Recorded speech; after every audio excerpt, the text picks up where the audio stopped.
Uh, Terima kasih sudah diberi kepercayaan untuk saya bisa men-sharingkan firman pada malam hari ini.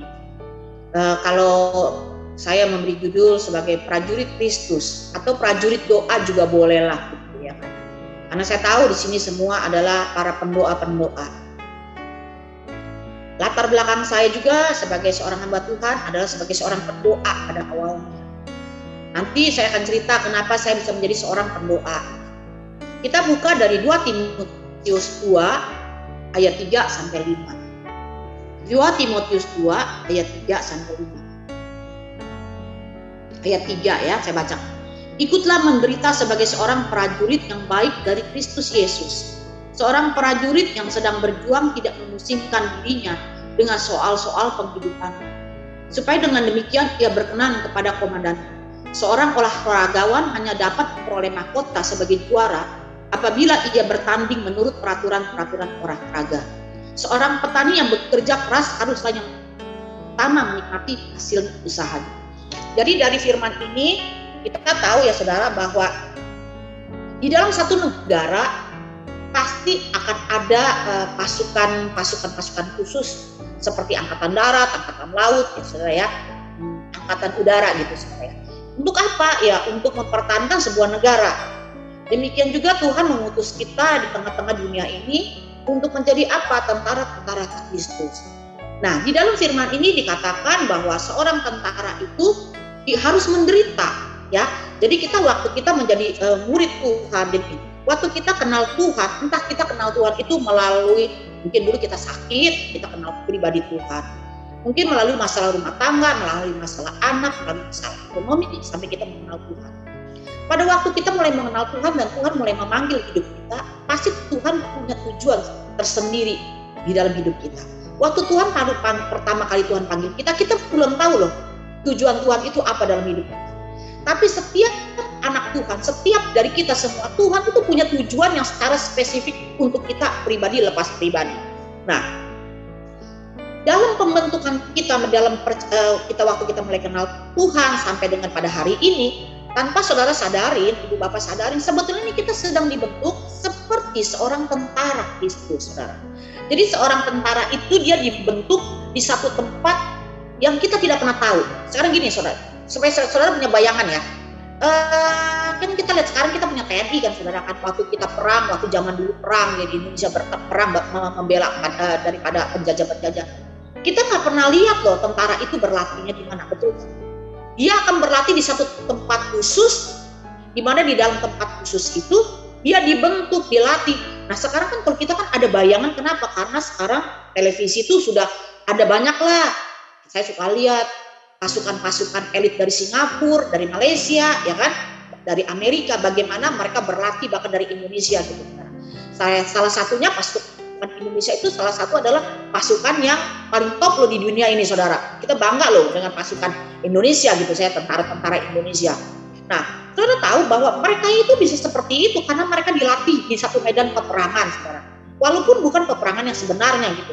Tapi ada satu masa di mana di dalam permainan peperangan itu pun banyak juga Mbak saudara itu pakai peluru-peluru yang benar gitu saudara. Karena saya suka lihat di televisi gitu saudara ya. Jadi tidak terlepas apa yang dilakukan secara dunia juga secara roh. Jadi setiap waktu kita dipanggil oleh Tuhan, kita tuh pasti dibentuk sama Tuhan. Saudara mungkin ingat-ingat deh, waktu saudara baru kenal Tuhan, banyak sekali kita dibentuk dengan masalah-masalah yang terjadi dalam hidup kita. Sampai kita rasa gini, aduh gak kuat banget deh, gak kuat banget gitu ya kan. Tapi pada waktu kita gak kuat, kita selalu dikasih kekuatan sama Tuhan, oleh firman Tuhan, oleh hamba Tuhan. Sampai satu hari, di saat yang seperti ini saudara baru ngerti. Sekarang kan saudara bisa, kalau saudara fresh ke kejadian saudara, kenapa sih saudara kita bisa kumpul semua saat ini, betul kan? Sebagai pendoa-pendoa kan ada ceritanya, betul kan? Saudara bisa ada di tempat ini kan, betul kan? Enggak tiba-tiba saudara kepengen jadi pendoa, enggak. Menurut saya enggak seperti itu. Itu adalah satu panggilan yang Tuhan taruh di dalam hati saudara, betul kan? Amen. Ya kan? Karena kalau nggak ada panggilan kita sebagai seorang berdoa, setengah jam juga udah nggak kuat, pasti kabur. Saya juga dulu suka jaringan doa nasional yang di Permata Hijau. Itu dari jam 10 pagi sampai jam 4 sore. Jadi saya dulu suka isi di situ. Nah, saudara bisa bayangin dari jam 10 pagi sampai jam 4 sore itu kita kerjain cuma doa. Istirahat cuma dari jam 12 sampai setengah 1 itu makan. Saya pernah ajak teman saya untuk berdoa. Dia nggak mau lagi datang, katanya kapok, capek. Sampai kalau datang ke situ pun saya suka lihat banyak sekali yang pada tidur gitu. Nah, kadang saya juga bingung gitu. Yang tidur tuh orangnya itu juga gitu. Ini orang mau ngapain ya datang ke menara doa kerjanya tidur sampai ngorok-ngorok gitu saudara. Nah itu ada 2 orang yang saya perhatikan. Jadi memang kalau tidak ada panggilan, kita nggak bisa jadi seorang pendoa, betul kan saudara? Betul. Tapi kalau memang itu panggilan kita, dimanapun kita berada, kita bisa berdoa. Nggak usah rame-rame, kita bisa berdoa. Nggak tahu bagaimana rasanya, pengen doa aja gitu ya kan. Nah untuk bisa sampai dalam level seperti ini, pasti kan ada satu ceritanya, betul kan saudara? Saudara bisa ada di sana seperti ini. Itulah yang saya maksud bahwa kita dibentuk menjadi seorang tentara Allah. Untuk menjadi seorang tentara pun, tentara itu juga kan ada macam-macam saudara, ada panggilan tuh beda-beda. Gini ya, seperti gini, waktu pemilihan kita mau jadi prajurit ya, setelah waktu kita dalam waktu kita dilatih sebagai seorang prajurit, pasti juga ada bagian apa misalnya saudara jago di dalam sniper, saudara tembak gitu saudara pilih seperti adanya orang bagian apa jago di peta, saudara di peta-peta. Ada bagian apa? Ada bagian konsumsi. Itu semua macam-macam sesuai dengan bakat-bakatnya. Nah begitu juga kita. Pada waktu kita dibentuk oleh Tuhan, Tuhan tuh punya tujuan masing-masing untuk setiap anak-anak Tuhan. Nah bagaimana caranya kita bisa tahu ini tujuannya Tuhan tuh apa sih disebutkan dalam hidup kita? Ikutin aja alurnya Tuhan gitu. Terkadang ada orang yang nanya gini misalnya, Bu saya bingung deh Bu, sebetulnya Tuhan manggil saya tuh sebagai apa sih Bu? Saya bilang gini, saya juga nggak tahu kamu Pak, tujuan Tuhan tuh panggil hidup kamu sebagai apa. Yang tahu tuh sebetulnya kamu sendiri, saya bilang. Kalau saya secara pribadi, saya bilang, saya bisa tahu panggilan Tuhan dalam hidup saya, itu pun dengan berlalunya waktu. Saya merasakan, kok kayaknya ke sini gitu, arahnya saya ke situ gitu. Nah, untuk saya bisa sampai ke situ caranya bagaimana? Jadi, untuk ibu bapak yang mungkin saat ini belum tahu nih panggilan sebetulnya nih apa gitu ya kan. Ikutin aja gitu. Jadi kalau misalnya gini, ada saudara disuruh gini, besok minggu depan saudara bagian doa ya gitu. Jadi jangan saudara bilang gini, aduh saya nggak bisa di doa deh gitu ya kan. Atau minggu depan kamu bagian apa? Bagian jadi song leader. Aduh saya nggak bisa tadi jadi song leader. Kalau menurut saya yang saya pernah jalani, setiap orang kasih saya tugas, saya nggak pernah menolak. Saya terima itu tugas. Sampai waktu saat saya menjalani, saya tahu kayaknya saya nggak bisa deh di sini. Tapi ada hal-hal tertentu yang saya tahu, ini nih saya di sini nih bagian saya. Semakin saya asah, saya semakin tajam. Nah, saudara ngerti gak? Jadi ibu bapak udah ngerti maksud saya. Bagaimana Tuhan memanggil kita sebagai seorang prajurit Kristus? Yaitu apa? Saudara harus mau dibentuk dan dilatih oleh Tuhan sehingga saudara menjadi seorang yang prajurit yang mengerti tugas khusus yang Tuhan berikan kepada kita. Dan bukan itu saja, Tuhan itu melatih kita menjadi seorang prajurit itu supaya kita tuh siap kapanpun dan terampil. Misalnya begini, contoh nih dulu nih ya, saya ini kan seorang penginjil, seorang evangelis. Nah itu pun kan karena berlalunya waktu saya baru tahu panggilan saya di situ saudara. Tetapi saya juga tahu di dalam saya penginjilan saya itu adalah sebagai seorang evangelis beda dengan orang lain. Saya dipakai oleh Tuhan dalam pemetaan rohani gitu saudara. Jadi di samping saya berkhotbah, saya mengajarkan pemetaan rohani gitu saudara. Jadi sempat saya kemarin ini lihat ada juga ya Ibu Riri ya kalau nggak salah ya. Dia juga kan belajar dari Ibu Fani ya gitu. Nah saya ini juga dulu muridnya Ibu Fani gitu saudara. Jadi saya juga sempat belajar sama dia bagaimana caranya pemetaan rohani.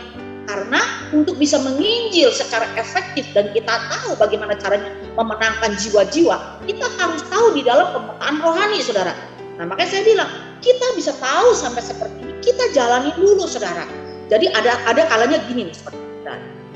Saya punya teman-teman yang bilang gini, saya mau dong kayak kamu bisa pergi ke daerah-daerah melayani, menginjil, dia bilang gitu. Nanti kalau misalnya kamu mau melayani, ajak saya dong. Terus saya bilang sama dia gini, oke nanti saya kasih tahu ya. Saya bilang. Sampai satu hari saya bilang gini, kita mau pelayanan nih, penginjilan ke daerah, kamu mau nggak? Tunggu dulu ya, saya doa dulu ya, saya doa puasa dulu ya. Dia telat ya kan. Jadi seorang prajurit nggak bisa gini, pada waktu dikasih tugas, ntar saya doa puasa, nggak bisa seperti itu. Yang namanya prajurit, yang namanya tentara, kita kagak pernah tahu kapan musuh datang menyerang kita.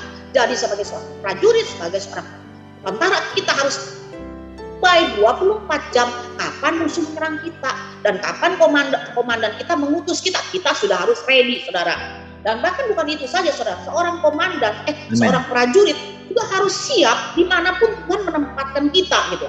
Misalnya gini, ada orang lagi bilang gini, Bu, saya mau dong Bu di pemikiran, kayaknya asik tuh lihat Instagram Ibu pergi-pergi ke daerah-daerah yang pedalaman Bu, naik kapal, dia bilang gitu ya, naik apa sih, perahu keting-ting, terus Ibu pergi-pergi tuh Bu, naik kapal boat Bu, saya pengen banget tuh Bu, kayak gitu.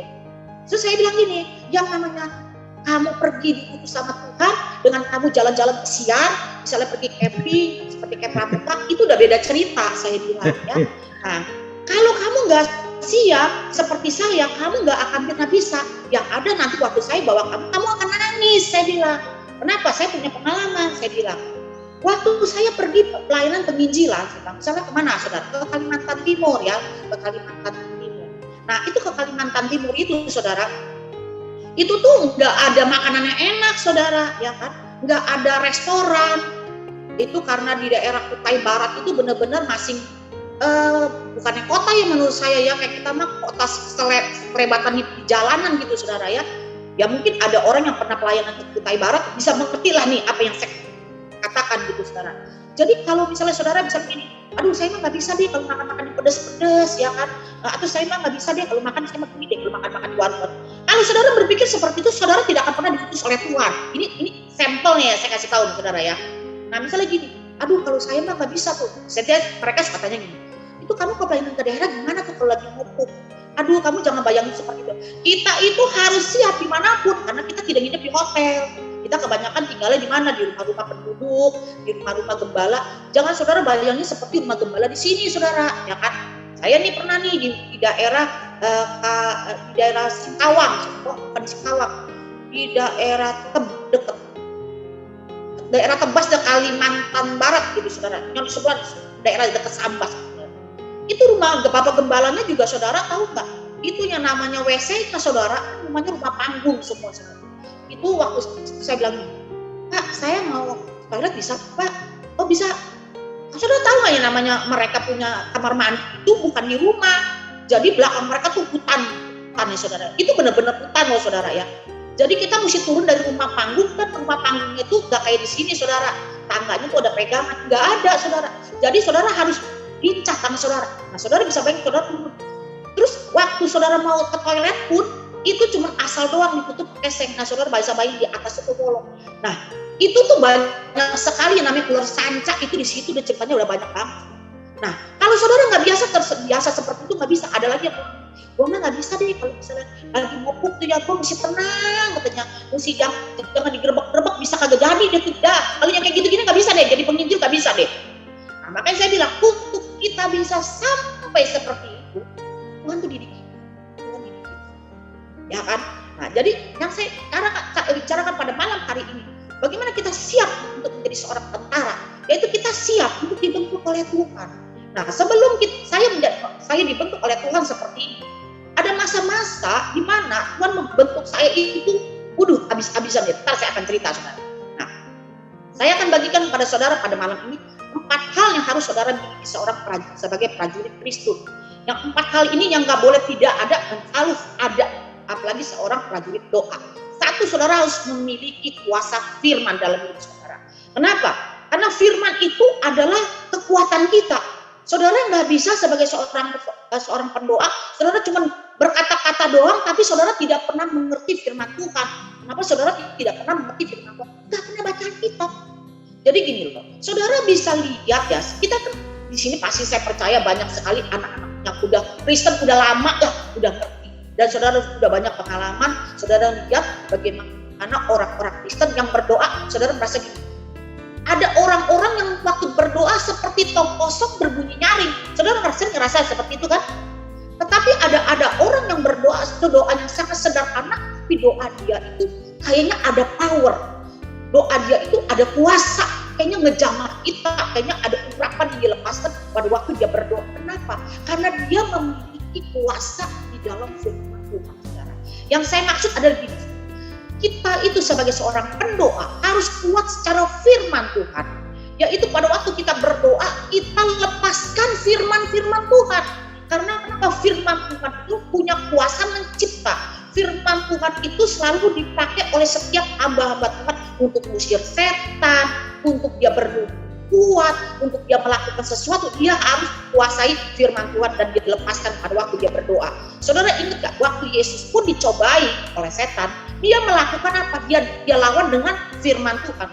Kenapa kita harus melawan firman Tuhan? Karena firman Tuhan adalah Allah sendiri, saudara. Jadi saudara harus menguasai secara firman Tuhan. Bagaimana caranya saudara menguasai firman Tuhan? Baca firman setiap hari, saudara. Baca firman setiap hari. Dari Kejadian sampai Wahyu saudara harus baca, dan Mazmur dan Amsal saudara harus baca setiap hari. Kalau saya selalu mengajarkan kepada orang-orang bahwa Amsal itu dibaca sesuai tanggal setiap hari, dan Mazmur itu dibaca setiap hari. Mazmur itu ada 150 pasal, satu hari saudara baca 2 lembar kiri dan kanan terus. Dibalik terus seperti itu, selesai baca lagi seperti itu. Kenapa saya katakan seperti itu? Ini adalah modal untuk saudara berdoa, untuk modal saudara menyembah Tuhan. Ini adalah Amsal dan Mazmur, saudara. Nah, yang kedua yang saudara harus miliki apa? Saudara sebagai seorang prajurit, saudara harus memiliki visi yang Tuhan berikan dalam hidup saudara. Kembali seperti tadi, kenapa kita harus punya visi, saudara? Karena di dalam Amsal 29 ayat 18 dikatakan begini, bila tidak ada wahyu, menjadi liarlah rakyat. Sebuah negara didirikan jika dia tidak punya visi, dia tidak punya tujuan. Saudara, kita nih jadi seperti kayak orang bingung. Yuk kita bikin negara-negaraan, atau kita mau berumah tangga. Kok kamu mau berumah tangga? Ya karena umur aja. Kenapa? Maksudnya apa tujuan kamu berumah tangga? Ya karena udah tua aja. Saudara lihat, orang yang membangun rumah tangga tanpa tujuan, tanpa visi, hidup rumah tangganya tuh nggak akan kuat. Dikit-dikit kalau punya agak ada gonjang, ya udah cerai-cerai dan buka yang penting udah kawin, gitu kan. Tapi kalau saudara punya visi, saudara punya tujuan, pada waktu saudara melayani Tuhan, saudara akan kuat. Begitu juga waktu saudara berumah tangga, saudara punya tujuan, saudara akan kuat. Saudara melayani Tuhan, waktu saudara punya tujuan, saudara akan kuat. Kalau saudara nggak punya tujuan, gini. Saudara pergi nih ke satu gereja, saudara di sini ya, sebagai seorang pendoa. Begitu saudara mendengar firman, ini kayaknya firman Tuhan, ini pendeta menyindir Tuhan. Besok-besok saudara akan hilang. Kenapa? Saudara tidak mengerti tujuan Tuhan sebagai seorang pendoa. Karena itu Tuhan katakan untuk saudara pada malam ini, sebagai seorang pendoa, sebagai tentara Allah, kita harus memiliki visi. Kita harus mengerti visi apa yang Tuhan taruh dalam hidup kita. Tentu ada beberapa orang yang akan bertanya gini, visi itu sebetulnya apa sih? Visi itu cita-cita ya. Visi dan cita-cita itu beda, saudara.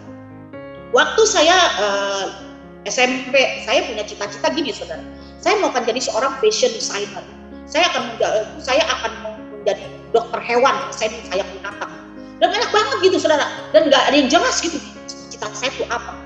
Tapi pada waktu saya mulai kenal tuh, bukan saya tahu visi yang Tuhan taruh di dalam hati saya itu apa. Awalnya saya tidak ngerti. Jadi kenapa kita bisa tahu akhirnya visi kita apa? Karena gini loh, saudara. Di dalam Mazmur 25 ayat 14 katakan gini, Tuhan bergaul karib dengan orang yang takut akan Dia, dan perjanjiannya diberitahukan kepada mereka. Jadi Tuhan itu mau bicara kepada kita apa yang akan Tuhan taruh dalam hidup kita. Ada rencana Tuhan apa pada bangsa ini, Tuhan akan bicara kepada kita. Kepada siapa? Kepada orang-orang yang bergaul karib dengan Dia. Bergaul karib dengan berteman itu beda loh, saudara. Beda banget. Jadi kalau bergaul karib gitu loh, saudara. Punya masalah apapun, teman kita itu tahu kita punya masalah. Begitu juga teman baik kita punya masalah, kita tahu. Anaknya lahirnya tanggal berapa, ulang tahunnya suaminya berapa, kita tahu. Kita bergaul karib.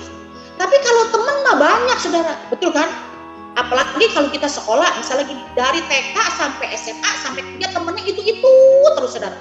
Pasti kita akan kenal walaupun kita tidak bergaul karib. Tapi yang namanya bergaul karib, saudara, kita tahu sifat dia apa, kesukaan dia apa, yang dia tidak suka. Nah, seperti itu. Nah, Tuhan bilang begini, Tuhan bergaul karib dengan orang yang takut akan Dia. Takut dalam arti bukannya ketakutan sama Tuhan, takut dengan kekudusan Tuhan, takut dengan hukum-hukumnya Tuhan, takut takut dengan rule-nya Tuhan. Nah, orang yang seperti ini yang Tuhan katakan, aku akan memberitahukan perjanjianku kepadamu. Jadi kalau saudara bergaul karib dengan Tuhan, Tuhan akan kasih tahu saudara apa nih sebetulnya rencana Tuhan atas hidup kamu. Jadi saya ini punya kesaksian gini loh saudara. Saya ini kan menikah usia 19 tahun. Saudara. Saya menikah usia 19 tahun, suami saya 29 tahun. Kita ini beda 10 tahun. Dulu saya bukan seorang Kristen saudara. Ya Bu, tapi saya ke gereja gitu saudara ya. Tapi saya nggak pernah ngerti karena mama saya juga bukan seorang Kristen yang benar. Mama saya tuh sering kali pergi ke dukun kemana gitu. Ya jadi saudara bisa punya gambaran nggak seperti apa saya dibesarkan dalam satu keluarga. Saya menikah dengan suami saya pun seorang yang bukan Kristen. Usia kita beda 10 tahun. Jadi pada waktu saya menikah dengan suami saya, ternyata setelah saya menikah dengan suami saya tidak berbahagia di dalam pernikahan saya sejak saya menikah. Suami saya banyak perempuan, saudara ya. Pokoknya nggak bahagia lah. Nah pada waktu itu saya belum kenal Tuhan benar-benar. Jadi melalui pernikahan saya yang seperti itu, saya mulai mengalami tawar hati. Saya mulai mencari, kok kenapa hidup saya seperti ini? Saya mulai mengalami kekosongan di dalam hidup saya. Di dalam kekosongan itu saya bertemu dengan Tuhan, saudara. Pada waktu saya bertemu dengan Tuhan, awal mulanya saya mulai kenal Tuhan. Saya pergi dari persekutuan doa satu ke persekutuan doa. Itu tahun 80-an, Indonesia itu sedang menjamur persekutuan doa, saudara. Sedang terjadinya satu karismatik di mana-mana ya, saudara ya. Nah, itulah awal mulanya saya mulai mengenal Tuhan. Nah, pada waktu saya mulai mengenal Tuhan, saya mulai cari Tuhan. Dan hari ini saya ke persekutuan ini, hari ini saya ke semua persekutuan di daerah Jalan Duta, Kebon Raya, itu semua saya kelilingi, saudara. Tapi di situ saya mulai kuat, saya mulai tahu siapa Tuhan sebenarnya. Awalnya saya cari Tuhan itu supaya suami saya itu mencintai saya. Tapi setelah saya kenal Tuhan secara pribadi, motivasi saya udah beda. Saya mulai tahu tujuan Tuhan dalam hidup saya apa. Salah satunya saudara, setiap dulu kalau kita lagi persekutuan, pendeta-pendeta dulu kan banyak banget itu saudara ya. Awon Datu, yang Ade Butuh gitu ya, Insinyur Niko, banyak banget tuh zaman-zaman dulu saudara. Selalu kalau ada persekutuan mereka bilang siapa yang mau didoakan altar. Nah pada waktu saya selalu altar call, selalu hamba Tuhan yang berbeda-beda selalu berkata seperti ini. Aku akan pakai kamu sebagai kesaksian. Hidupmu akan menjadi kesaksian bagi banyak orang. Tuhan akan pakai kesaksian hidupmu menjadi berkat bagi banyak orang. Itu semua katanya kira-kira seperti itu. Saya menjadi kesaksian. Awalnya saya nggak ngerti, saudara. Saya nggak ngerti. Apa sih Tuhan mau pakai kesaksian hidup? Saya tidak pernah mengerti. Tetapi saya baru tahu sekarang, pada waktu saya mulai mengikut Tuhan sungguh-sungguh, saya dibentuk habis-habisan. Suami didoakan bukan makin benar, makin gila, saudara. Kalau saudara mau tahu, saya menikah dalam usia 19 tahun, ya, saudara. Nah, suami saya sudah meninggal 3 tahun yang lalu, saudara. Saya menikah dengan suami saya itu 35 tahun, saudara. Dia sakit dan dia meninggal. Nah, kira-kira ada 10 atau 7 tahun sebelum dia meninggal, dia benar-benar bersungguh dengan Tuhan. Nah, saudara bisa bayangkan ada 20 tahun lebih saya berdoa untuk pergumulan pertobatan seorang suami. Tetapi di dalam pergumulan itu saya baru mengerti sekarang. Ternyata Tuhan mendidik saya menjadi seorang tentara doa. Kenapa saya katakan sebagai seorang tentara doa? Jadi karena saya dibentuk dengan masalah, saya sering kali berdoa. Orang-orang sekarang tuh gampang, enak banget gitu ya. Udah ada YouTube, zaman dulu kan kayaknya saya nggak tahu, udah ada blog, saya juga nggak tahu lah ya. Nah, terus sekarang udah ada WA. Bisa di forward kemana-mana, ya Google udah ada. Zaman saya tahun 80-an saya bertobat, modal kita tuh cuma Alkitab sama buku-buku rohani, saudara. Jadi kalau kemana-mana, kita tuh selalu cari buku-buku rohani. Buku rohani itu dilalap dalam 3 hari tuh habis, saudara. Nah buku-buku rohani juga nggak bisa dijual kayak kita sekarang bisa online, harus pergi, saudara. Tapi itu yang saya lihat, kekristenan di tahun 80 itu kebanyakan semua jadi semua, betul gak Pak? Ya kan? Kebanyakan semua jadi hamba Tuhan yang kuat secara firman. Kenapa?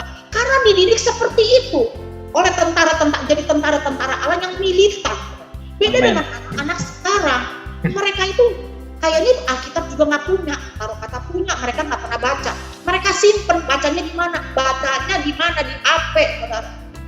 Kalau saya pernah bilang, jangan pernah baca Alkitab di HP, nggak bisa ditandai. Bisa kok Bu ditandain. Saya bilang beda lah, tapi ya tetap ngotot dah. Kenapa saya bilang? Jujur ibu bapak ya, saya ini tidak pernah sekolah Alkitab. Tapi kenapa saya bisa bawa firman, saya bisa mengerti firman? Roh Kudus ngajar saya. Saya melalap buku-buku rohani firman Tuhan sekian tahun, saudara. Tuhan ajar saya secara pribadi caranya bagaimana. Kan kalau banyak ya orang ya, kalau baca buku rohani atau baca Alkitab, kalau udah Daud binti ini, binti dilompatin, nggak enak aku. Nah, saya itu belajar kalau saya membaca firman nggak pernah saya lompat-lompat, semuanya saya baca sampai habis pulang lagi. Saya baru mengerti, setelah sekian tahun saya baru mengerti kenapa Tuhan buat seperti ini. Karena Tuhan mau membuat saya mengerti firman Tuhan. Bukan itu saja, saudara. Jadi pada waktu Tuhan mulai memanggil, mulai tahu Tuhan mau apa dalam hidup saya, gitu. Nah, setelah itu saya mulai kalau kemana-mana gitu ya, saudara. Ada pembantu. Saya tidak pernah mengkristenkan orang, dan saya selalu mengajarkan kepada orang, jangan pernah mengkristenkan orang. Tetapi biarlah kita punya belas kasihan di dalam hidup kita kepada orang lain. Jadi saya kalau lagi masak, lagi apa, saya selalu cerita kebaikan Tuhan dalam hidup saya. Saya cerita kesaksian-kesaksian saya. Dia lihat bagaimana perlakuan suami saya kepada saya. Dia membantu saya. Dan dia lihat bagaimana kesabaran saya. Dia melihat bagaimana saya berdoa secara kuat, doa sama-sama dengan anak-anak, dan dia lihat bagaimana jawaban doa dalam hidup saya. Sampai pembantu-pembantu saya pun akhirnya mengenal Tuhan. Jadi saya selalu bilang ke mereka, saya tidak mau kamu kenal Tuhan itu karena saya. Dan mereka bilang, bukan karena saya, bukan karena ibu, karena saya tahu Bu, bahwa itu adalah kekuatan dan keselamatan buat saya. Jadi saya melihat bagaimana Tuhan memakai hidup saya melalui masalah-masalah yang dibentuk oleh Tuhan sedemikian rupa sampai sekarang pakai hidup saya menjadi kesaksian. Bahkan dimanapun, saya di sekolah anak saya, di mana-mana, saya itu kalau melihat orang susah, ya kan, saya melihat orang minta, saya kasih mereka berkat. Terus saya bilang, Tuhan berkati Bapak ya Pak. Saya nggak bilang gimana, cuma saya berdoa, Tuhan dimanapun orang ini berada, Tuhan bukakan pintu-pintu berkat buat mereka, biar mereka menemukan jalan keluar dalam hidup mereka. Jadi tanpa disadari saya itu selalu berdoa, saudara. Saya selalu berdoa. Nah, pada waktu saya berdoa seperti itu, Tuhan mulai membuat tajam di dalam doa-doa saya. Jadi kalau saya berdoa, saya mulai tahu nih, kayaknya ada sesuatu nih yang kayaknya nggak benar nih ya, apa gitu. Misalnya contoh gini, suami saya kan jual beli mobil gitu pada waktu itu. Nah dia ada cerita sama saya, dia beli mobil sama saudara. Nah pada waktu itu dia datang ke rumah saya, orang itu, terus pada waktu saya lihat orang itu saudara jauh ya saudara, saya bilang saya merasa ini orang kayaknya menipu kamu. Terus suami saya karena dia namanya belum di dalam Tuhan ya, dia tuh sama saya juga nggak mengasihi saya, dia bilang, udah lu diem aja, lu anak kecil mau apa, anak kita beda 10 tahun nih. Tetapi saya bilang begini sama suami saya, tahu loh Tuhan ingetin saya, nanti kamu bakal ditutup hidup-hidup. Saudara tahu nggak, suami saya ternyata benar, dia beli mobil itu dan ternyata dia jual mobil itu dan ternyata nggak dibayar, pokoknya mobil itu hilang. Dan caranya persis seperti yang Tuhan bicara sama saya. Dan itu bukan kejadian 1 kali, 2 kali dialami suami saya. Berulang-ulang kali apa yang saya sampaikan kepada dia di dalam doa saya dapat, dan itu terjadi. Sampai kenapa salah satu gue suami saya bertobat? Karena dia melihat ada kuasa di dalam doa saya. Jadi saya merasakan gini saudara, kalau kita tahu visi yang Tuhan taruh di dalam hidup kita ini sebagai seorang tentara nggak asal pukul, nggak asal jalan. Kita tahu target apa yang Tuhan taruh dalam hidup kita, saudara. Nah, contohnya gini saudara ya, Paulus itu kan saudara tahu dulu namanya Saulus. Saulus itu dulu kan orang yang membunuh pengikut-pengikut yang percaya kepada Tuhan. Dia itu dulu orang pintar loh saudara. Dia itu murid Gamaliel. Dia itu orang punya kedudukan. Tapi waktu dia kenal Tuhan, dia tahu tujuan Tuhan itu dalam hidup dia apa. Tuhan pakai dia menjadi seorang rasul untuk membawa pertobatan kepada Tuhan bangsa-bangsa lain. Nah makanya itu kalau waktu dia orang yang berhasil di dalam hidupnya, tapi begitu dia ketemu dengan Tuhan, di dalam Filipi 3 ayat 13-14 dia katakan, aku melupakan apa yang telah di belakangku. Di belakang dia itu Pak, kesuksesan, nama baik, semua dia lupakan dan dia katakan, dan aku mengarahkan diri kepada apa yang ada di hadapanku dan berlari-lari kepada tujuan untuk memperoleh hadiah, yaitu panggilan surgawi dari Allah di dalam Kristus Yesus. Jadi kalau saudara tahu tujuan Tuhan itu apa dalam hidup saudara, apapun yang saudara sedang hadapi, pergumulan seperti apapun yang saudara hadapi, saudara akan kuat karena saudara tahu tujuan Tuhan apa dalam hidup saudara.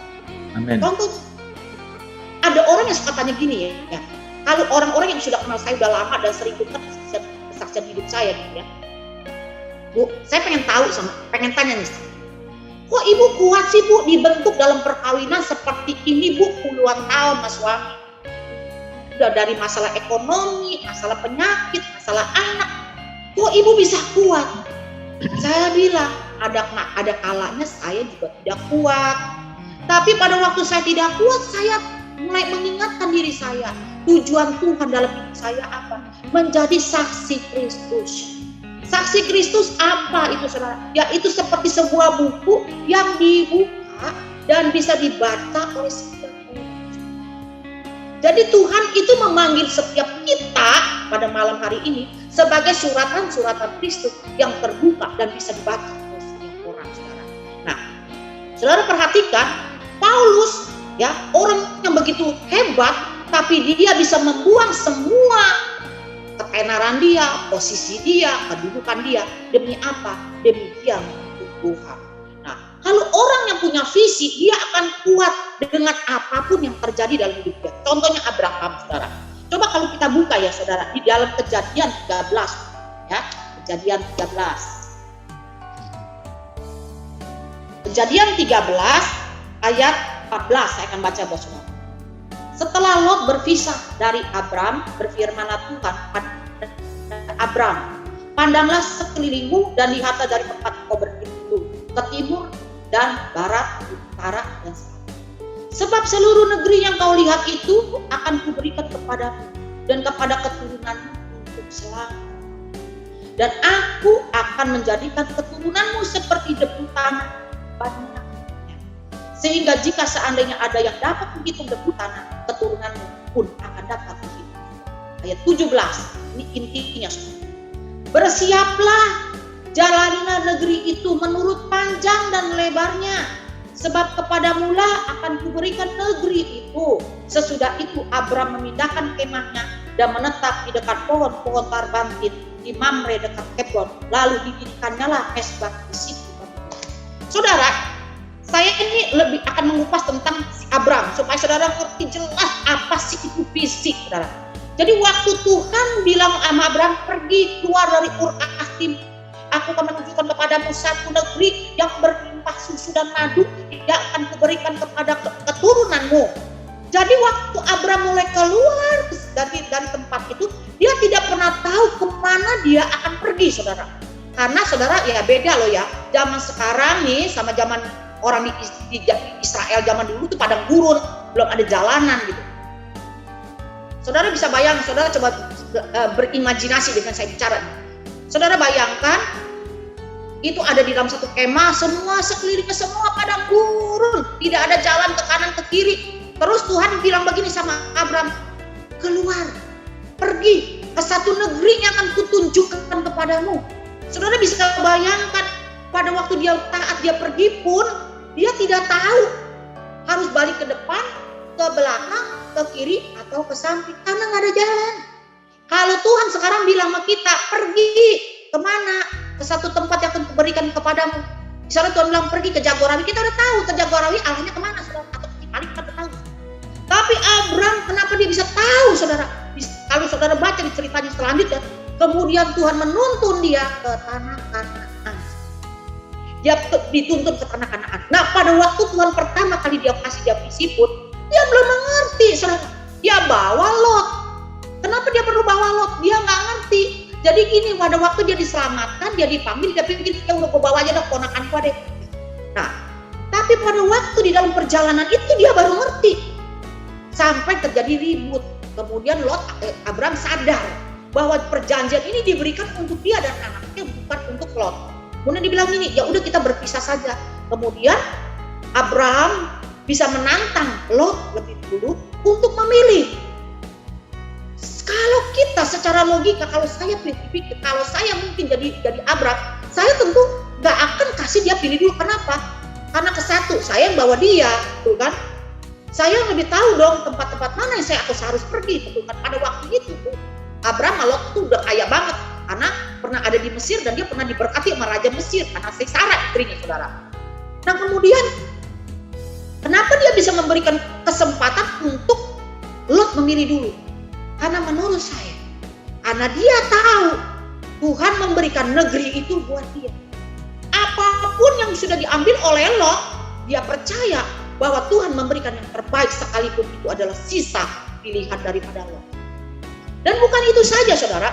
Pada waktu Tuhan bilang begini, pandanglah dari tempatmu berdiri. Kenapa Tuhan bilang gini? Pandanglah dari tempatmu berdiri. Bisa aja begini, saudara. Jalanlah Lot, Abraham kau jalan dan kau pandang. Tuhan gak bilang gitu. Tapi Tuhan bilang, pandanglah dari tempatmu berdiri. Jadi menentukan di mana saudara berdiri saat ini yang menentukan apa yang saudara berdiri. Di mana saudara berdiri, di situ yang akan saudara dapatkan di dalam Tuhan. Amen. Jadi kalau saudara berdirinya sudah di tempat yang salah, maka apapun yang saudara pandang itu sesuatu yang salah. Seperti Lot, saudara. Dia berdiri di tempat yang salah. Jadi waktu dia memandang lembah Yordan, dia bilang ini surga. Ya, saudara. Tempat kita di mana kita berdiri itu menentukan ending daripada cerita kita. Amin. Nah, jadi saya melihat bagaimana Abraham itu begitu kuat, dia mulai belajar untuk melihat visi yang Tuhan berikan. Nah, kemudian Tuhan bilang begini sama Abraham.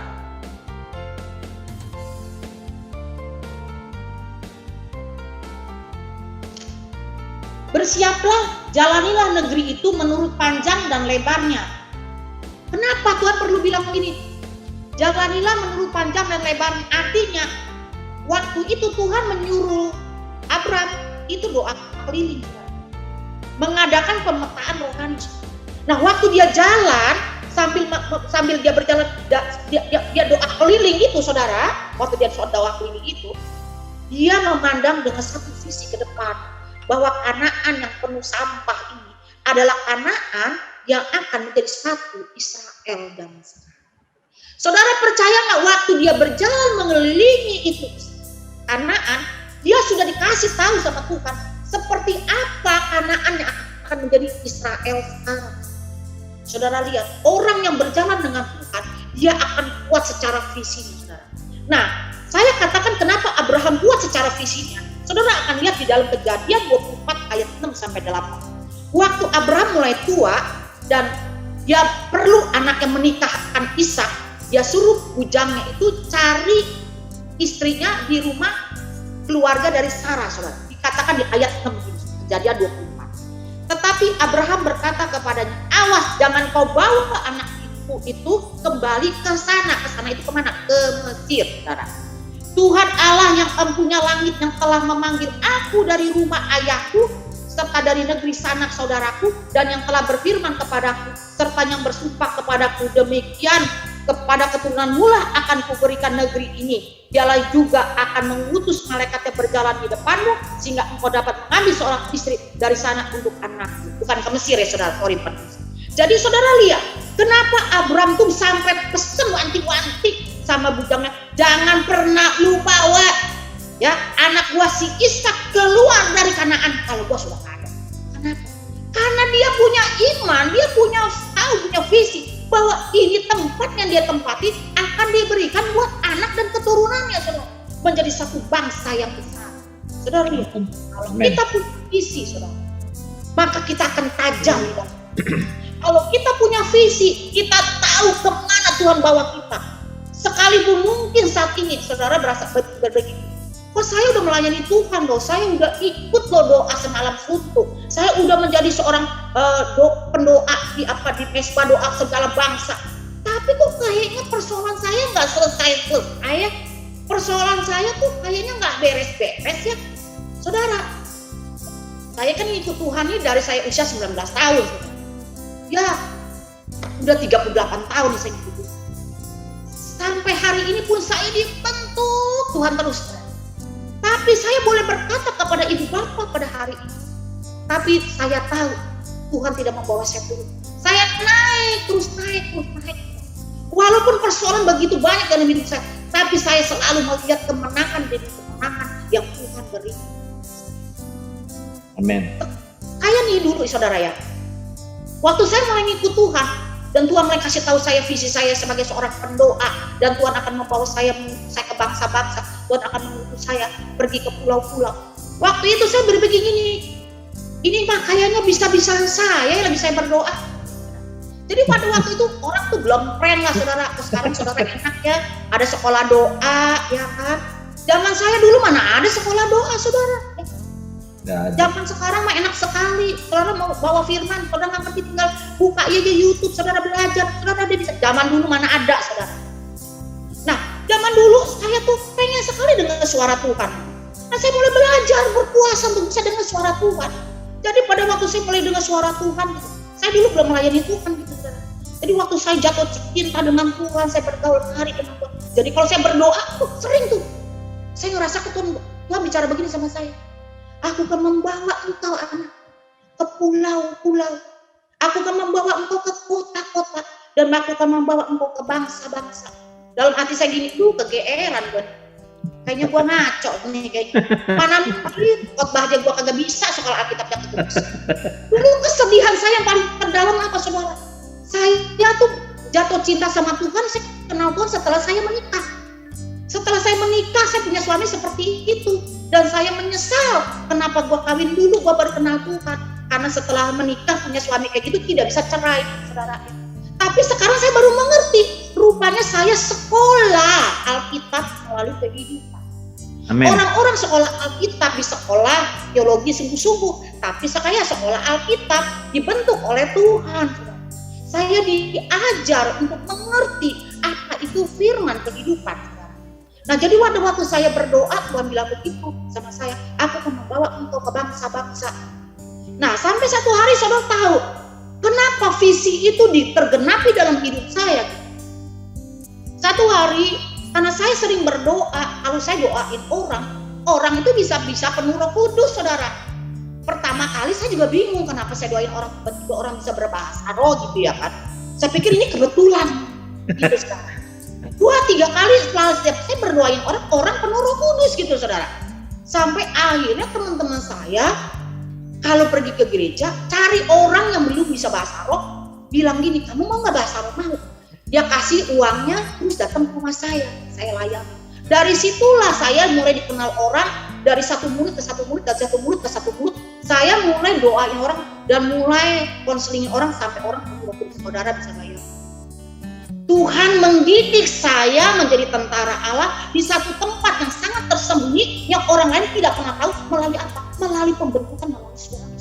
Ternyata Tuhan punya tujuan buat saya menjadi berkat bagi banyak orang lain. Setelah saya melayani orang seperti itu saudara, awal-awal mulanya juga bukan seperti itu saudara. Satu hari saya nih bilang gini sama Tuhan, saya pengen banget Tuhan sekolah Alkitab tapi udah keburu punya anak, bagaimana saya sekolah Alkitab? Zaman saya dulu tahun 80-an, mana ada sekolah Alkitab online.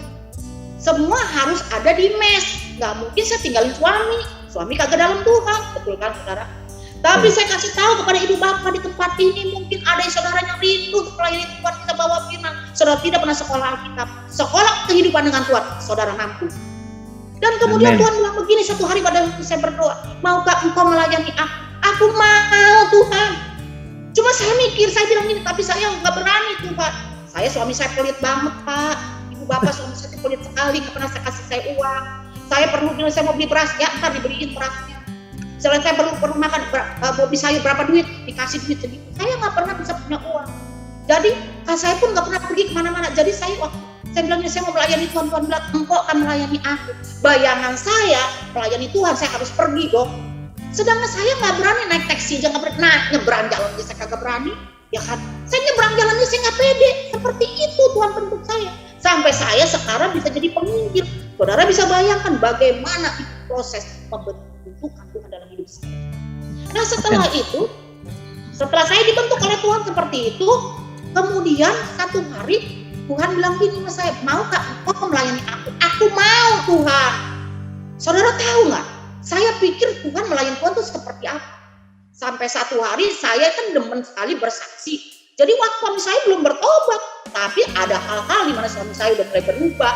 Saya suka kesaksian gitu ya. Waktu itu di gereja Sungai Yordan. Tante Micen, saya mau kasih kesaksian di kaum wanita. Nah, kalau orang-orang sekarang, anak-anak sekarang kasih kesaksian, enggak, aku minta kesaksian apa gitu.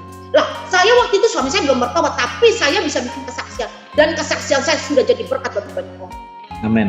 Saya kesaksian apa? Saya kasih kesaksian bagaimana saya punya suami yang gak benar, tapi saya bisa kuat menghadapi suami saya.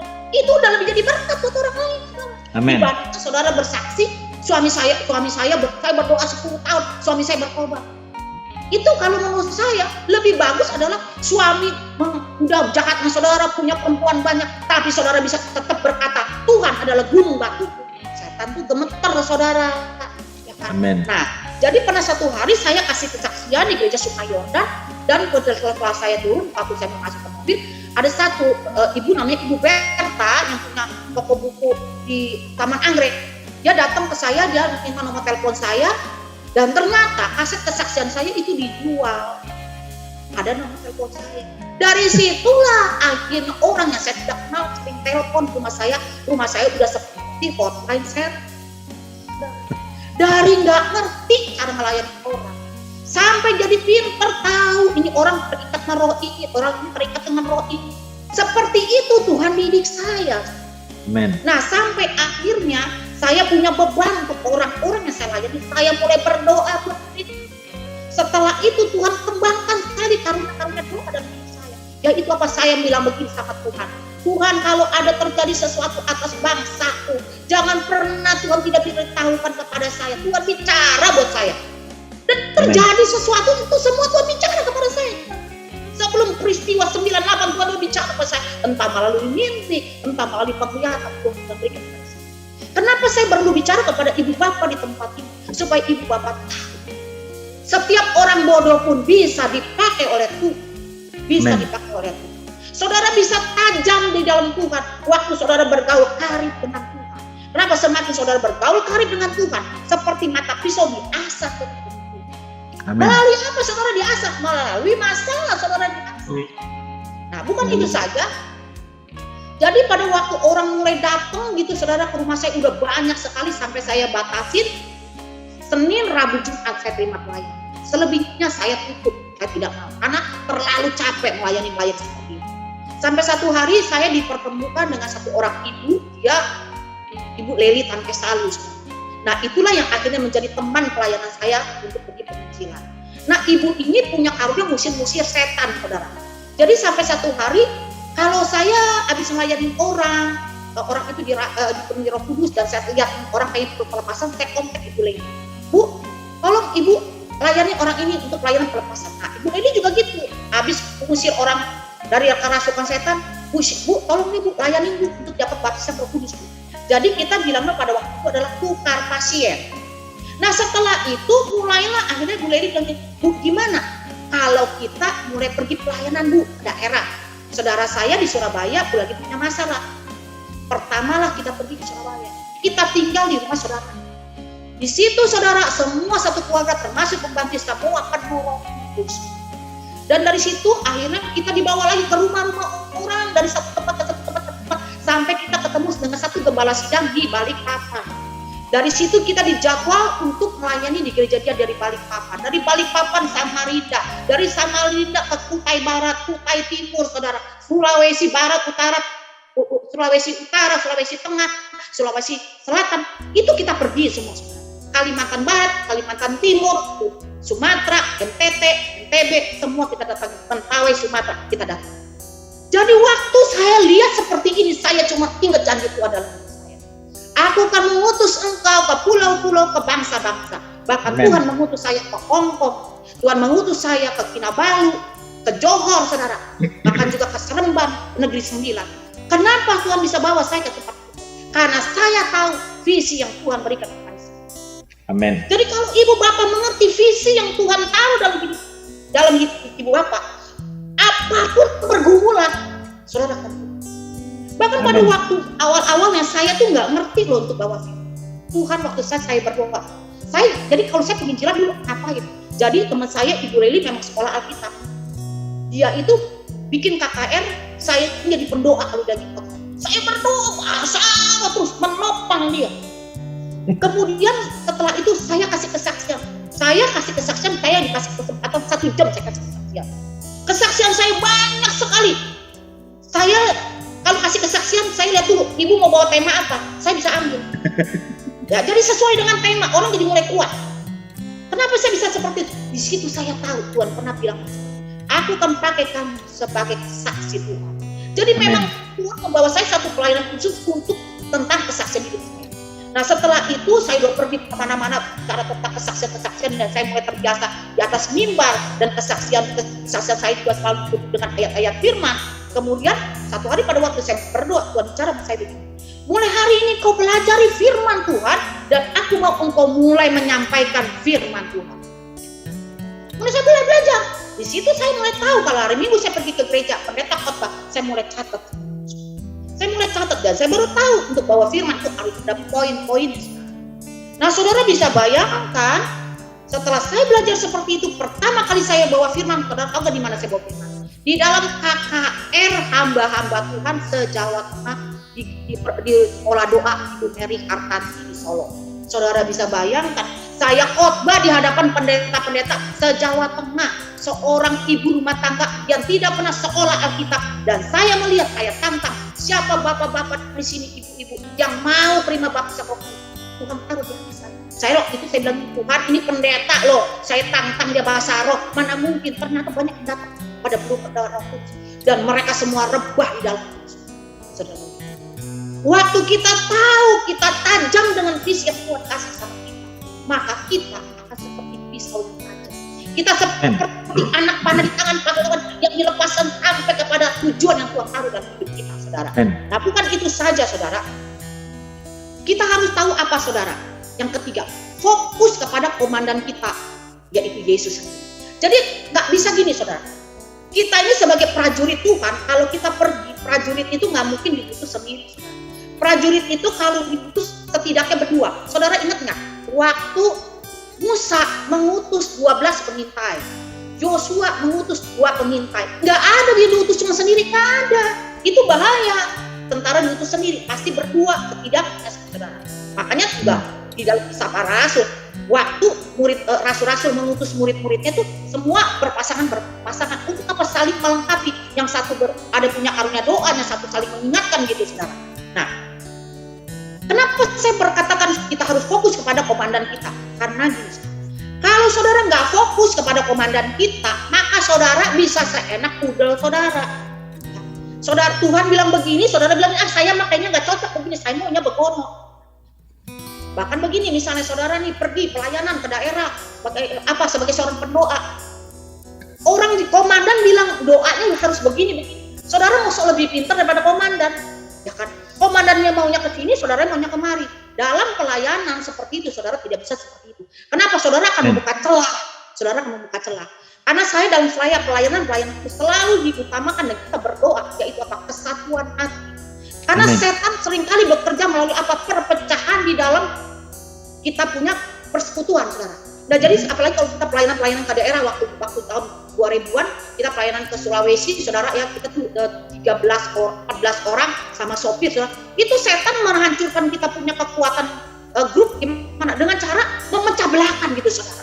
Nah itu saya belajar banget gitu. Nah dari situ kalau kita mau pelayanan, kita selalu berdoa sama Tuhan, minta kekuatan untuk saling melengkapi. Jadi kita jangan merasa gini, gue harus tampil lebih hebat daripada dia. Nggak bisa seperti itu. Seorang tentara harus punya rasa rendah hati, saudara. Kalau Kalau saudara mau merasa sombong, saudara mau lebih tampil daripada orang lain, saudara akan membahayakan diri saudara dan saudara akan membahayakan orang lain.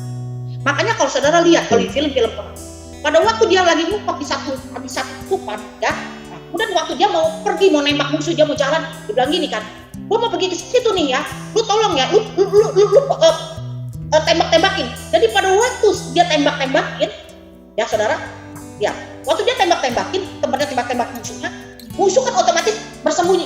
Pada waktu dia bersembunyi, tentara kita tuh lari masuk ke dalam. Nah, jadi untuk menjadi seorang tentara, saudara harus punya kemampuan untuk bisa bekerja sama. Saya ingat sekali waktu saya pelayanan di Mamasa, saudara. Jadi Mamasa itu adalah satu tempat di mana banyak sekali okultismenya tuh kuat sekali. Padahal itu adalah basis kekristenan. Nah, jadi diceritakanlah di situ bahwa orang mati kan itu daerahnya tuh terjal begitu, saudara. Jadi orang mati di sana tuh nggak dikubur, saudara. Jadi orang mati bisa ada nenek-nenek, ya jadi di sana pun disebut nenek-nenek, dia bisa membangkitkan orang mati itu dan bisa jalan. Jadi arwah itunya, jenazahnya tuh bisa jalan sendiri ke kuburannya sampai ada bacaan tertentu, udah sampai itu dia bisa terbang lagi, saudara. Nah, orang cerita begini. Banyak sekali penginjil, hamba Tuhan semuanya pelayanan di Mamasa, semua nggak ada yang kuat. Kenapa? Lagi khotbah kepalanya bisa berbalik ke belakang. Kuasa kegelapan bisa membuat kepalanya berubah. Nah, jadi gimana caranya? Seorang tentara Kristus dia harus tahu cara strategi di dalam peperangan. Jadi kita itu pada waktu itu ada 14 orang, kita bagi berbakat tim. Jadi kalau misalnya teman saya lagi khotbah di atas mimbar, ya, mimbarnya kan gede. Saya berdua dengan teman saya diam di bawah kolong mimbar. Dia berkhotbah, saya bahasa roh, dan pakai semet ketujuh nak arep syukur tak apa. Terus kita berdoa seperti itu. Karena kenapa? Kita sebagai tentara dia berdoa, kita melindungi dia dari serangan.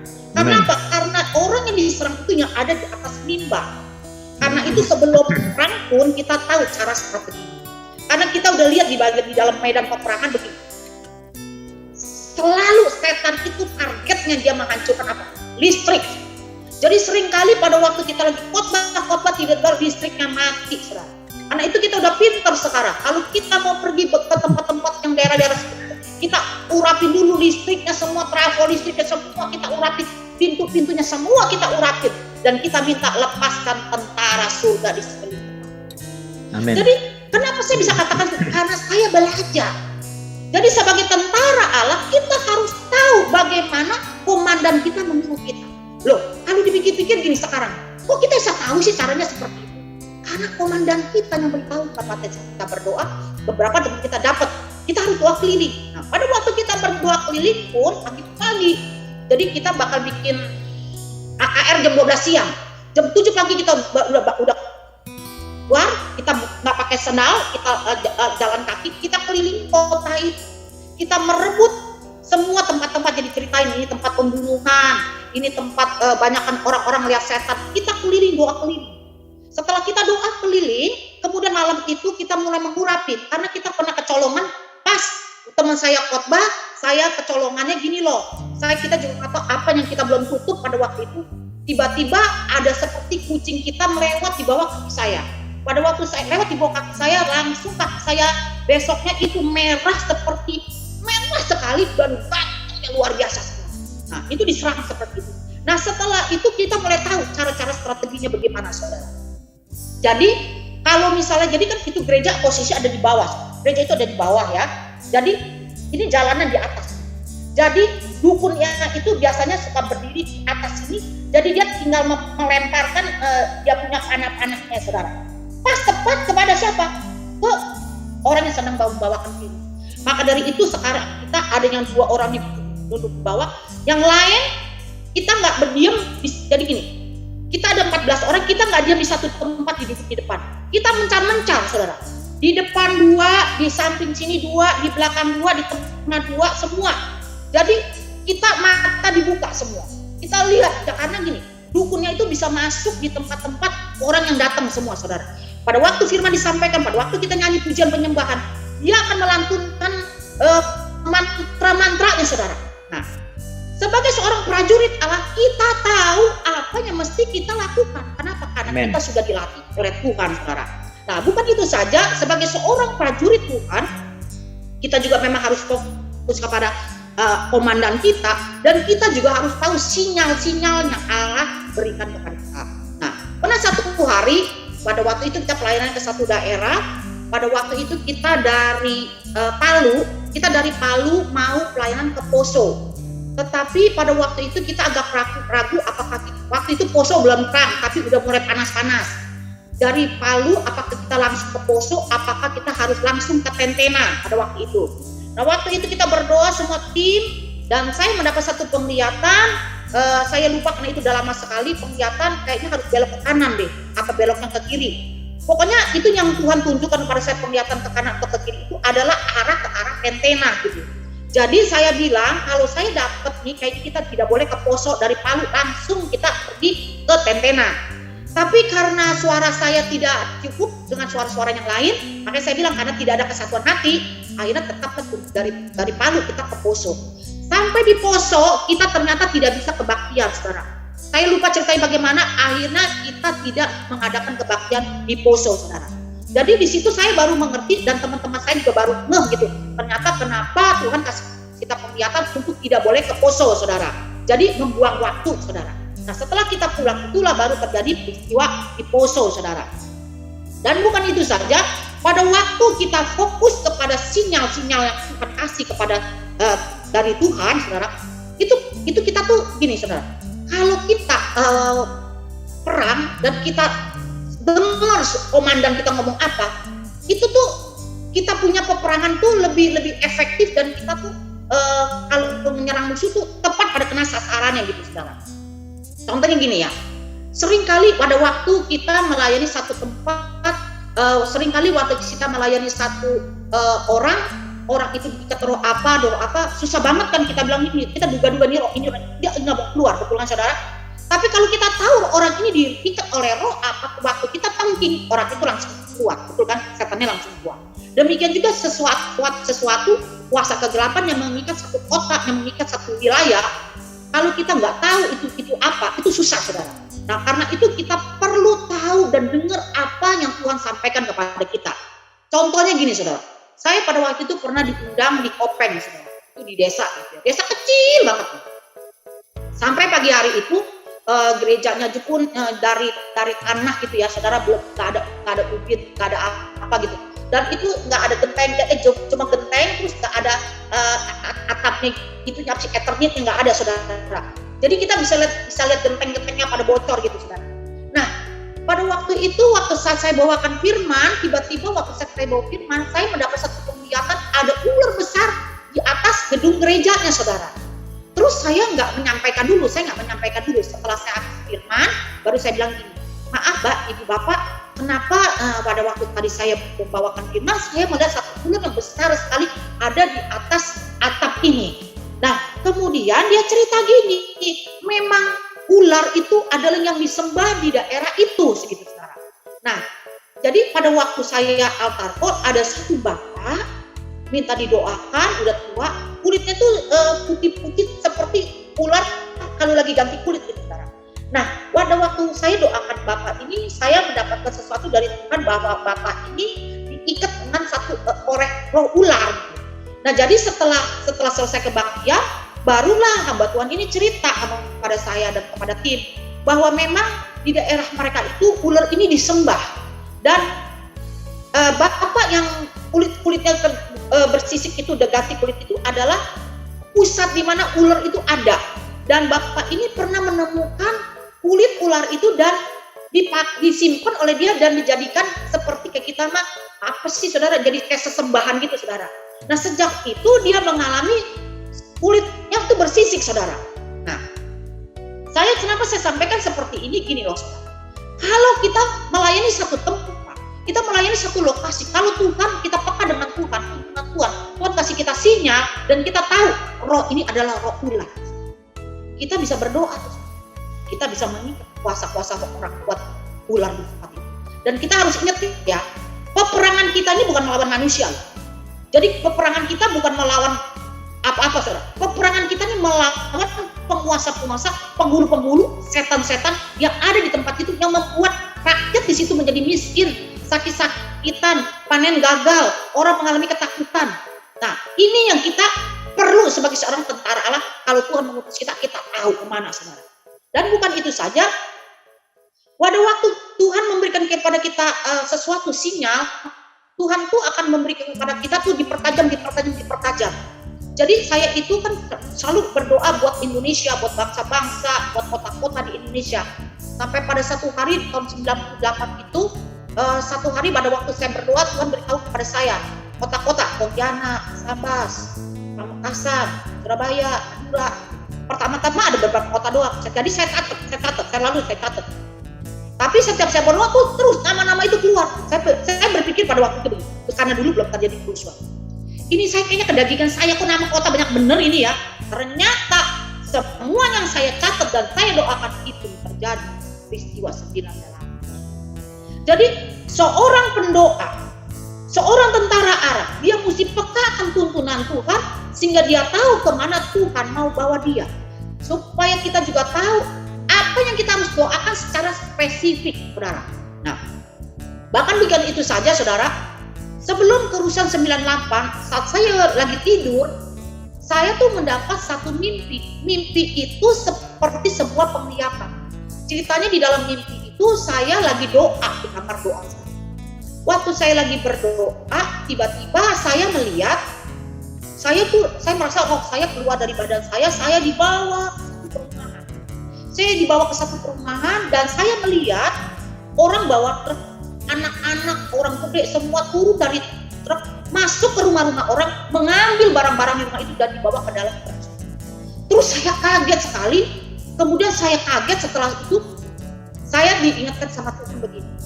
Nanti di mana kerusuhan Mei itu, orang akan masuk ke dalam perumahan-perumahan dan menjarah. Kemudian saya mulai kasih tahu para pendoa. Dan ternyata kejadiannya persis seperti yang saya lihat di dalam. Jadi sebagai seorang pendoa, sebagai tentara Allah, kenapa Tuhan pilih kita? Kita ini kalau kayak orang tuh perang, kita ini ada di garis depan. Di garis depan itu adalah orang yang musuh yang paling kuat. Amin. Karena kenapa yang menghadapi musuh duluan ini kita, saudara, sebagai seorang pendoa. Amin. Karena itu seorang pendoa itu harus fokus dengan Tuhan. Makanya dikatakan seorang tentara jangan memikirkan, memusingkan apa yang akan dia makan, yang akan dia pakai. Karena kalau saudara udah pusing dengan masalah-masalah saudara nggak akan fokus lagi dengan apa yang Tuhan taruh di dalam hati saudara. Saudara nggak akan pernah fokus. Kalau saya boleh cerita ya, waktu saya itu dibentuk sama Tuhan menjadi seorang pendoa ya, sebagai tentara Allah, itu saya mengalami pergumulan ekonomi itu luar biasa banget. Tapi saya melihat di dalam pergumulan ekonomi saya itu karena saya melayani Tuhan. Saya belum jadi hamba Tuhan, saudara, yang seperti sekarang dapat persembahan, saudara. Dulu belum, saudara. Tapi Tuhan pelihara saya dengan cara yang ajaib. Sungguh firman Tuhan itu iya dan amin, saudara. Jadi kalau saudara saat ini ya gak kelihatan sama orang-orang, ibarat kata gini, saudara nih, kalau saya nih ibarat masih suka ada di atas mimbar, orang tahu nggak Pak Evangelis Pujiadi Santosa. Tapi kalau kayak ibu-ibu yang tadi main musik segala berdoa, orang nggak ada yang tahu. Tapi saudara harus tahu, orang boleh tidak tahu saudara, tapi Tuhan tahu saudara adalah hambanya dan perlu dapat berkat dari Tuhan. Jadi saudara kalau mau melayani Tuhan sebagai seorang pendoa harus fokus. Jangan lagi memikirkan, aduh gimana ya untuk bayar cicilan rumah, aduh gimana ya buat bayar cicilan mobil. Saudara harus percaya bahwa pertolongan Tuhan tidak pernah terlambat untuk saudara. Ya. Amin. Jadi keempat, saudara harus memiliki kehidupan doa yang baik. Kenapa dikatakan saudara memiliki kehidupan doa yang baik? Karena tanpa memiliki kehidupan doa yang baik, saudara berdoa seperti tong kosong berbunyi. Nah, jadi supaya saudara tahu gini ya, saya kasih gambarannya. Kan dulu kan saya nih ya, gak tahu loh yang namanya doa tuh yang benar seperti apa. Saya nih bisa berdoa sekarang seperti sekarang. Ini nih belajar sendiri dengan Tuhan. Jadi memang saya nggak lagi belajar, tapi Roh Kudus menuntun saya. Jadi saya tuh punya adik saya itu cinta Tuhan luar biasa dan dia itu sebagai seorang pendoa. Jadi saya seminggu sekali saya pasti dengan dia dan kita berdoa. Dan saya lihat dia kalau berdoa, katanya bagus bener gitu ya kan. Dia bisa keluarin tuh ayat-ayat firman gitu ya kan. Papan penggilik segala itu udah bagus bener gitu ya. Nah, saya tuh bilang, aduh Mai, gue pengen banget ya bisa punya doa seperti ini. Ci, gue juga dulu nggak bisa Ci kalau berdoa, tapi gue berdoa sama Tuhan, Tuhan berikan pada saya api doa, roh doa, karunia doa. Setelah gue berdoa seperti itu Ci, nggak tahu kenapa tuh setiap kali gue berdoa bisa tuh ada tuh ayat-ayat firman Tuhan bisa keluar. Jadi begitu ayat-ayat firman keluar, gue ngomongin deh secara firman. Nah, saya mulai. Tuhan berikan saya api doa, berikan saya roh doa Tuhan. Supaya Tuhan pada waktu saya berdoa, saya bisa melihat Engkau dalam doa saya. Pada waktu saya berdoa, saya bisa merasakan api Tuhan dalam hidup saya. Saya minta Tuhan pada waktu saya berdoa, terjadi kebangunan rohani dalam hidup saya. Doa seperti itu. Lama-lama saya baru ngerti, kalau saya berdoa, saya bisa memberikan kekuatan buat orang lain. Awalnya saya nggak tahu. Jadi karena saya tumbuh pelayanan dengan tim, pelayanan ke daerah. Jadi kalau misalnya gini ya, kan pelayanan tim itu teman saya tuh Ibu Leli itu dia itu sebagai seorang sarjana teologi S2. Lah kalau saya kan sarjana juga kagak gitu saudara teologi ya kan. Nah jadi kalau misalnya kita melayani orang gitu saudara, dia berdoa, gitu, dia dapat sesuatu, saya dapat sesuatu, kita main kasih gitu saudara. Jadi kita saling melengkapi, dia dapat apa, saya dapat apa, jadi saya dapat apa, saya dapat. Setelah itu dia bilang gini mas, Ibu doa Bu. Terus begitu saya doa, saya bersyukur, saya dapat sesuatu, saya sampaikan. Saya bersyukur, dapat bahasa roh, saya sampaikan. Terus seperti itu. Nah, sampai satu hari setelah itu berjalan bertahun-tahun dan kita pada waktu itu sering bawa tim untuk bawa dan jadi ketua timnya itu saya dan Bu Leli. Jadi kita suka bawa anak-anak rohani untuk membacking pelayanan kita gitu sekarang. Nah, jadi kalau kita habis khotbah, altar call, mereka yang suka doa-doain. Nah, seringkali kalau setelah habis pelayanan gitu banyak orang yang konseling gitu ya saudara dan minta didoakan oleh saya dan saya doa. Setelah saya doakan ada banyak teman-teman tim tuh suka tanya sama saya gitu, Share, kamu tuh tadi doa bagus banget ya Share. Boleh nggak aku minta Share aku mau catat gitu. Saya ingat banget namanya Cika ya. Cik mau catat tadi kamu tuh doa teh dia orang Cirebon ya saudara. Cik mau tahu teh tadi kamu tuh doa dapat apa aja sih? Bagus banget teh kata-katanya. Cik mau ikutin. Terus saya bilang ini, aduh Cik saya bilang ya. Kalau saya tuh doa, saya tuh nggak dipikir-pikir. Saya tuh doa spontan. Saya bilang apa yang Tuhan taruh di pikiran saya atau di hati saya itu yang saya sampaikan. Jadi kalau sekarang Cika minta saya sampaikan apa, saya nggak tahu. Saya bilang bahkan terkadang kalau saya didoain orang begini, Bu, yang tadi Bu ngomong tuh bener Bu, bener apanya yang tadi Bu ngomong, saya juga lupa saya doakan. Karena gini, pada waktu saya berdoa, saya cuma konsentrasi dengan Tuhan. Tuhan taruh sesuatu, saya sampaikan. Tuhan taruh sesuatu, saya sampaikan. Setelah itu saya ditanya orang, saya nggak tahu apalagi gitu. Nah, itu satu dari Cika, dia bilang ini, doa kamu tuh bagus banget sih, Share. Kalau kamu doa, aku tuh merinding banget loh, Share. Aku merasa diberkati banget kalau kamu doa. Nah, sampai satu hari, saya pernah waktu itu habis pelayanan dari Pontianak sama Ibu Leli. Pada waktu itu kita dalam perjalanan dari kota Pontianak menuju airport, saudara. Dari kota Pontianak menuju airport. Terus pada waktu itu di mobil dia bilang gini ke saya, Bu, saya habis pulang dari sini, saya akan pelayanan di Pondok Indah, dia bilang. Saya akan pelayanan di Pondok Indah, di khotbah jam segini. Saya bakal doain orang segini. Bu, tolong dong Bu, Ibu catetin saya bisa doa apa ya Bu buat orang ini. Terus saya ngeliat dia gitu ya, dia kan mentor saya, saudara, dia mentor saya gitu. Saya bilang gini, Ibu jangan ledek saya. Dan saya tuh bersyukur ya, saya punya mentor yang sangat mengasihi saya. Dia tahu saya berkembang sekali, dia nggak pernah iri hati kepada saya. Makanya saya bilang, saya bisa ada hari ini tanpa Ibu Leli, saya tidak akan ada seperti ini. Saya bersyukur, saya bisa ada seperti ini. Tuhan menaruh saya mentor yang mengasihi saya, yang benar-benar pengen punya hati yang tulus, yang ingin sekali saya bertumbuh gitu saudara. Jadi saya bilang gini, Ibu jangan bercanda Bu, saya bilang, Ibu kan pintar. Terus dia bilang gini sama saya, Ibu, saya kasih tahu sama Ibu ya, Ibu tuh kalau doa bagus. Bagusnya bagaimana Bu? Saya pengen tahu nih ya, bukan saya kaget. Bagusnya gimana? Ibu tuh kalau doa itu tepat sekali kalau Ibu berdoa. Oh gitu ya Bu? Iya, Ibu tuh punya karunia. Mungkin dia juga lupa nih, Nah, dari situ saya mulai gitu. Oh, rupanya Tuhan memberikan kepada saya sebuah karunia doa. Jadi kalau saya berdoa kepada orang, saya tahu orang ini apa yang harus saya mesti doakan, walaupun tidak selamanya saya tahu seperti itu, saudara. Sampai seperti itu. Nah, jadi yang Tuhan sebagai seorang tentara doa, kita harus tahu waktu Tuhan bicara kepada kita. Pada waktu Tuhan memberikan kepada kita sinyal-sinyal di dalam pikiran kita, di dalam roh kita berani untuk menyampaikan, kita berani untuk mengemukakan, saudara. Dan bukan itu saja, untuk kita punya kehidupan doa, itu apa? Kita harus punya doa yang punya kuasa. Ya apa doa yang berkuasa itu? Membukakan tingkap-tingkap langit.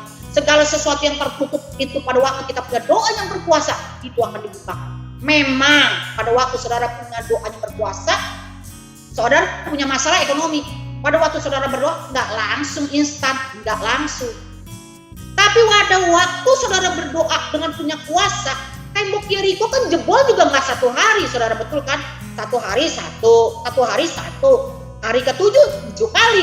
Artinya apa? Waktu kita punya kekuatan seperti tentara Israel mengelilingi tembok Yeriko, tanpa kita sadarin pada waktu kita berdoa dengan penuh kuasa, kita sedang meruntuhkan tembok Yeriko itu dari bawah dulu, saudara. Jadi kalau saudara lihat tembok Yeriko itu runtuh bukannya dari atas, tapi dari bawah dulu, dimakan ngengat, saudara.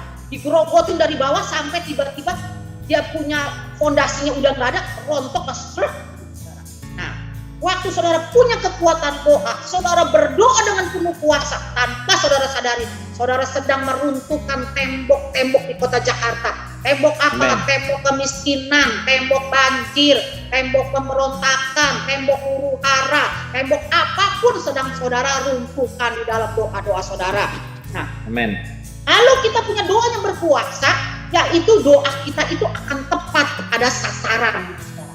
Nih, saya punya kesaksian gini, saudara. Cerita waktu sebelum suami saya bertobat. Sebelum suami saya bertobat, jadi saya menikah sama suami saya 20 tahun lebih loh, suami saya baru bertobat, saudara. Saudara bisa bayangkan, 20 tahun lebih saya berdoa pertobatan suami saya.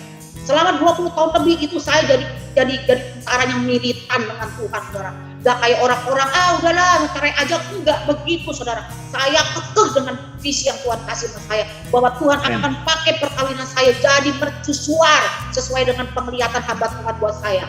Nah, kemudian sampai satu hari suami saya tuh kalau malam nih ya, dia suka tidur tuh suka mimpi, saudara.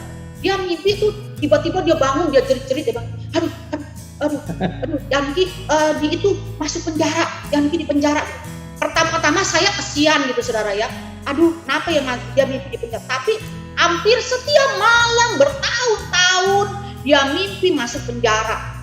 Dan karena dia juga tidak mau bertobat, saya berpikir, biarin deh lu masuk penjara. Jadi kayak gini. Kalau dia lagi kayak jerit-jeritan, begitu, sengaja saya nggak bangunin, saudara. Dan saya biar rasa deh lu ya, dipertobat kagak mau, biar ditekek setan sekalian ya. Gitu tuh dulu saya, saudara. Nah, jadi kalau begitu dia bangun gitu ya, kenapa? Saya bilang, wah di penjara. Terus gitu, saya ketawa sebenarnya. Ya tadi kok Sally dengar, dia bilang, lu jahat banget sih, udah tahu gua gelegep gitu lu kagak bangunin. Terus saya bilang, biarin ajar adat. Saya bilang, kenapa lu nggak mau ke gereja? Saya bilang ke dia kan. Udah sampai satu hari setelah berapa tahun gitu, dia tuh lagi tidur, dia mimpi, dia tuh parah banget gitu. Sampai saya bangun, dia bangun terus dia duduk, kenapa? Aduh, masuk penjara, untuk dibangunin masuk penjara. Terus saya cendam, saya bilang, kenapa nih orang kalau mimpi masuk penjara terus sih gitu ya kan? Saya masih ketawa-ketawa nih dalam hati saya nyukurin juga gitu, saudara ya. Habis punya laki bandel banget gitu. Setelah dia mimpi, kita ke toilet lah sama-sama. Kita ke toilet buang air kecil gitu. Setelah itu dia udah masuk kamar, saya masih di toilet. Tiba-tiba saudara percaya nggak? Saya posisi lagi duduk di toilet, Tuhan bilang begitu percaya. Penjara roh. Terus saya bilang gini, penjara roh. Udah, saya lupa, saya tidur lagi. Pagi-pagi setelah suami saya pergi kerja, saya doa lagi bahasa Torah, bosonda, rabotik, rabotopra. Tiba-tiba tuh Tuhan Roh Kudus bicara begini, penjara roh. Wah iya, semalam Tuhan bilang ke saya, waktu suami saya ada di penjara roh. Tiba-tiba Tuhan kasih saya penglihatan, suami saya itu ada di dalam penjara. Penjaranya jelek banget, hitam gelap, ada suami saya di dalam penjara. Terus Tuhan bilang begini sama saya, Roh Kudus bilang begini dalam hati saya, buka pintu penjara itu. Terus saya bilang gini, Tuhan saya mau buka bagaimana, gak punya kuncinya. Tuhan bilang gini, buka dengan darah Yesus. Terus saya bilang gini, dalam nama Yesus aku buka pintu penjara roh ini dengan darah Yesus. Terus setelah pintu penjara itu terbuka, Tuhan bilang begini ke saya, cepat tarik suamimu. Saya bilang, dalam nama Yesus aku tarik suamiku di dalam nama Yesus. Roh Kudus tunggu saya, cepat meteraikan dia dengan darah Yesus supaya dia tidak direbut kembali setan. Terus saya bilang, dalam nama Yesus aku meteraikan kau dengan darah Yesus. Waktu saya habis berdoa seperti itu, saya merasa ada sesuatu seperti kayak tabir tuh terbuka dan rontok, saudara. Nah, Haleluya. kemudian satu hari gak lama ada KKR, saudara. Ada KKR pada waktu itu pendeta Reinhard Bonnke, saudara. Jadi pada waktu itu suami saya dipaksa ke datang ke sana, itu susah banget. Pada waktu itu Tuhan izinkan suami saya ditipu orang sampai habis-habisan. Jadi pada waktu itu dia tanya sama saya begini, kalau kita pergi ke Reinhard Bonnke bisa bayar utang? Oh bisa dong, saya bilang. Terus udah gitu, tapi kalau misalnya nanti kalau udah pergi ke gereja nggak bisa doa lagi dong dengan cara saya sendiri. Oh bisa, nggak apa-apa, saya bilang. Yang penting kamu ke gereja dulu, gitu ya kan. Singkat cerita, sebelum dia pergi, sebelumnya dia tantang saya, tapi saya nggak mau jadi orang Kristen loh, dia bilang gitu. Saya bilang nggak apa-apa kamu mau jadi orang, tapi saya yakin kamu akan jadi orang Kristen. Enggak, dia bilang saya tidak akan jadi orang Kristen. Ya udah kalau kamu bilang nggak jadi orang Kristen, tapi saya percaya kamu akan jadi orang Kristen. Singkat cerita dia pergilah ke KKR Reinhard Bonnke. Waktu itu 6 hari. Waktu 6 hari, hari pertama dia cuma lihat ke kiri ke kanan, hari kedua lihat ke kiri. Mulai hari keberapa dia mulai angkat tangan, kemudian dia mulai tepuk tangan asal doang, sampai akhirnya dia mulai angkat tangan. Nah, di hari terakhir Reinhard Bonnke bilang, hari ini adalah hari terakhir, besok Minggu saudara kembali ke gereja saudara masing-masing. Kemudian dia tanya sama saya gini, tapi gue gak mau ke gereja loh besok. Ya gak apa-apa, ke gereja juga gak kenapa-napa. Tapi akhirnya dia bilang gini, dia boleh juga sih ke gereja, tapi gak apa-apa kan, tetap agama saya yang lama. Ya gak apa-apa, saya bilang. Singkat cerita, dia pergi ke gereja sampai dia meninggal, dia sudah jadi orang. Haleluya. Kenapa saya perlu ceritakan kepada ibu bapak di tempat ini? Kenapa dia bisa terima Yesus? Kenapa dia bisa tokcer pada? Karena saya sudah buka pintu penjaranya. Amin. Jadi 6 hari, kalau nggak sampai 6 hari setelah saya doa, saya buka pintu penjara roh itu, dia terima Yesus. Makanya saya bilang, kita punya doa yang berkuasa di dalam hidup kita, saudara. Doa itu seperti pedang yang tajam kena kepada sasaran. Karena itu perlu sekali minta sama Tuhan kepekaan di dalam roh untuk tahu apa yang kita harus doa. Amin. Bukan itu saja, saudara. Saudara juga harus punya mesbah doa yang kuat. Saudara harus melayani Tuhan dengan sungguh-sungguh. Seperti apa? Obed-Edom. Waktu Daud mau bawa itu mesbah doa, tabut perjanjian. Allah itu ke Yerusalem nggak bisa karena si Usak mati ya, saudara. Akhirnya dia titiplah di tempatnya si Obed-Edom. Obed-Edom itu bukan orang Israel, saudara. Dia adalah orang Edom, saudara. Kan? Tetapi kenapa dia bisa diberkati oleh Tuhan? Karena dia orang Pasiku, dia melayani Tuhan. Di sini kita harus tahu, saudara. Tuhan itu mengasihi setiap orang, Tuhan itu mengasihi setiap bangsa, Tuhan itu mengasihi setiap suku bangsa.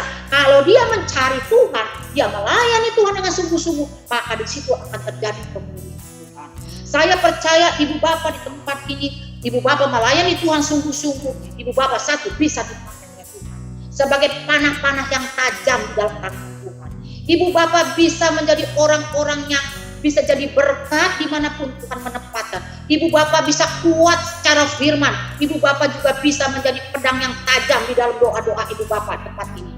Jadi untuk meringkas firman Tuhan pada hari ini, apapun menjadi pergumulan kita, dimanapun Tuhan menempatkan kita, dimanapun Tuhan membentuk kita sebagai prajurit Allah, di bidang apapun yang Tuhan taruh, entah sebagai sniper, atau sebagai pemanah, atau sebagai pemetaan, semuanya Tuhan pakai saudara secara maksimal, waktu saudara mau belajar mengikut semua rencana Tuhan.